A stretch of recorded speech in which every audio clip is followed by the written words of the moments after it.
Hello বন্ধুরা, তোমাদের সামনে নতুন একটা আবার ভিডিও নিয়ে চলে এসেছি। তো এটা সবাই চেনো, অনেকে খাও কিন্তু অনেকে খাও না। তো এটাকে দুরকমভাবে ডাকা হয়, গেরি আবার গুগুলি। তো আমরা গেরিই বলি। তো দেখো, প্রথমে আমি সেদ্ধ করে নিচ্ছি নুন দিয়ে ভালো করে। তো সেদ্ধ করে নেওয়ার পর দেখো এবার বেছে নেবো ভালো করে। তো এটা বাছতেই বিরক্তি লাগে, অনেকটা সময় লাগে এইগুলো বাছতে। আর ভালো করে বেছে নিয়েছি, দেখো এবার ঝুড়ি করে ভালো করে চেপে চেপে রগড়ে ভালো করে ধুয়ে নেবো।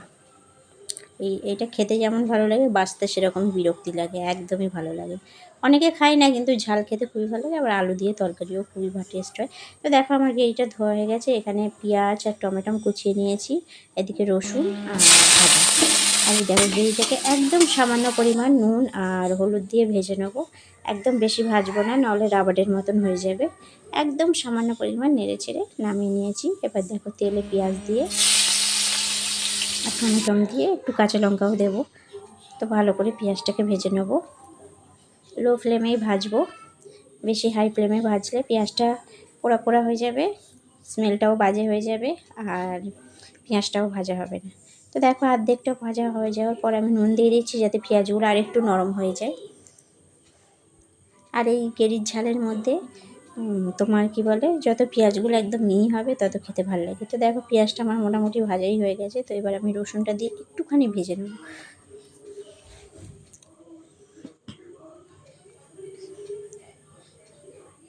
তারপরে আদা দিলাম, আদা দিয়ে একটুখানি নেড়ে নেবো, আদা দিয়ে বেশি নাড়বো না। তারপর দেখো এই যে একটু জল দিয়ে দিচ্ছি, এরপর মশলাগুলো দিয়ে নেব। তো দেখো এখানে হলুদ গুঁড়ো, লঙ্কা গুঁড়ো, জিরে গুঁড়ো দিয়ে নিচ্ছি। আর নুন তো আগেই দিয়ে রেখেছিলাম, আবার স্বাদ মতন পরে দিয়ে দেবো। আবার অনেক গেরিটাতেও নুন আর হলুদ দিয়ে ভাজা ছিল যেহেতু, একটু চেখে পরিমাণ মতন দেবো। তো দেখো জল দিয়ে আমি ভালো করে কষবো, অনেকক্ষণ ধরে কষে নিয়ে গ্যাস আস্তে দিয়ে অতটা তোমাদেরকে দেখানো যায় না, তো আমি ভিডিওটা কেটে কেটে যেহেতু এডিট করেছি। তো দেখো ভালো করে অনেকক্ষণ আস্তে দিয়ে কষে নেওয়ার পর এবার গেরিটা দিয়ে দিয়েছি। তারপরে এটা দিয়েও আমি ভালো করে কষে নেবো, আরও অনেকক্ষণ ধরে আস্তে আস্তে দিয়ে ঢাকা দিয়ে কষবো।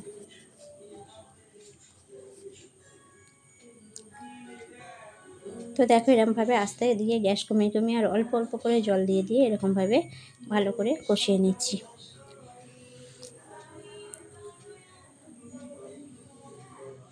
পেঁয়াজটা যত মিহি হবে ততটাই খেতে ভালো লাগে। তো দেখো এবার ভালো করে কষে নেওয়ার পর একদম অল্প পরিমাণে জল দিয়ে একটু ঢাকা দিয়ে আবার মাখা মাখা হলে তখন নামিয়ে নেবো। দেখো জল দিয়ে আমি ঢাকা দিয়ে দিয়েছি। তো দেখো এই যে ঢাকা দেওয়ার পর খুলেছি, এবার একদম শুকনো করে নামিয়ে নেব। তো দেখো এই ছিল ফাইনাল লুক গেরির ঝাল। তো কে কে খাও কমেন্ট করে জানাবে, আর কে কে খাও না কমেন্ট করে জানাবে। আমাদের তো খুবই ভালো লাগে, আমাদের বাড়ির সবাই খায়। তো এই ছিল আজকের ভিডিও।